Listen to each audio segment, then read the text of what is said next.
Hi friends, നമ്മൾ നേഴ്സറിയിൽ നിന്ന് വാങ്ങുന്നത് സാധാരണയായി ഗ്രാഫ്റ്റ് ചെയ്ത അവക്കാഡോ തൈകളാണ്. പെട്ടെന്ന് കായ്ക്കാനും മികച്ച വിളവ് തരാനും വേണ്ടിയാണ് ഇങ്ങനെ ചെയ്യുന്നത്. ഈ തൈകൾക്ക് രണ്ട് ഭാഗങ്ങളുണ്ട്. താഴെയുള്ള വേരുപടലമുള്ള ഭാഗത്തെ റൂട്ട് സ്റ്റോക്ക് എന്നും അതിനു മുകളിൽ നമ്മൾ വെച്ചു പിടിപ്പിച്ച നല്ല ഇനം കമ്പുകളെ സയോൺ അല്ലെങ്കിൽ ഗ്രാഫ്റ്റ് ചെയ്ത ഭാഗം എന്നും പറയുന്നു. നമ്മൾ തൈകൾ വാങ്ങുമ്പോൾ ഈ ഗ്രാഫ്റ്റ് ചെയ്ത ഭാഗമാണോ അതോ റൂട്ട് സ്റ്റോക്ക് ആണോ കൂടുതൽ വളർന്നു നിൽക്കുന്നത് എന്ന് കൃത്യമായി നോക്കണം. പലപ്പോഴും റൂട്ട് സ്റ്റോക്കിന്റെ ഭാഗത്തു നിന്ന് പുതിയ മുളകൾ വരികയും അത് വളരെ വേഗത്തിൽ വളർന്നു വലുതാവുകയും ചെയ്യും.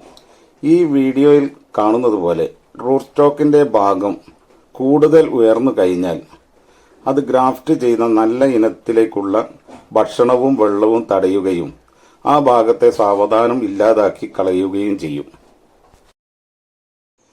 അങ്ങനെ ഉണ്ടായാൽ പിന്നീട് ആ ചെടി വളരുന്നത് പൂർണ്ണമായും റൂട്ട് സ്റ്റോക്കിന്റെ കരുത്ത് ആണ്. അതായത് നമ്മൾ വിത്ത് മുളപ്പിച്ചുണ്ടാക്കിയ ആ നാടൻ തൈ മാത്രമായിരിക്കും പിന്നീട് വളരുക. 2 വർഷം കൊണ്ട് കായ്ക്കും എന്ന് കരുതി നമ്മൾ വാങ്ങിക്കൊണ്ടുവന്ന അവക്കാഡോ ഈ റൂട്ട് സ്റ്റോക്ക് വളർന്നു പോയാൽ 12 വർഷം കഴിഞ്ഞാലും കായ്ക്കില്ല. അല്ലെങ്കിൽ കായ്ച്ചാൽ തന്നെ വളരെ ചെറിയ ഗുണമില്ലാത്ത ഫലങ്ങളായിരിക്കും ലഭിക്കുക. നമ്മൾ നേഴ്സറിയിൽ നിന്നും വാങ്ങുന്ന നല്ല ഇനം അവക്കാഡോ അവിടെ പൂർണ്ണമായും നശിച്ചു പോയിട്ടുണ്ടാകും. അതുകൊണ്ടാണ് പലരുടെയും വീട്ടിലെ അവക്കാഡോ മരങ്ങൾ വെറും ഒരു തണൽ മരമായി മാത്രം നിൽക്കുന്നത്.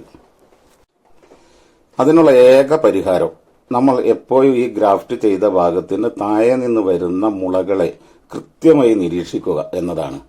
റൂട്ട് സ്റ്റോക്കിന്റെ ഭാഗത്തു നിന്ന് വരുന്ന ഇത്തരം കാട്ടുപൊട്ടുകളെ അപ്പോൾ തന്നെ ഈ വീഡിയോയിൽ ഞാൻ കാണിക്കുന്ന പോലെ മൂർച്ചയുള്ള ഈ കത്തി ഉപയോഗിച്ച് കട്ട് ചെയ്ത് കളയണം.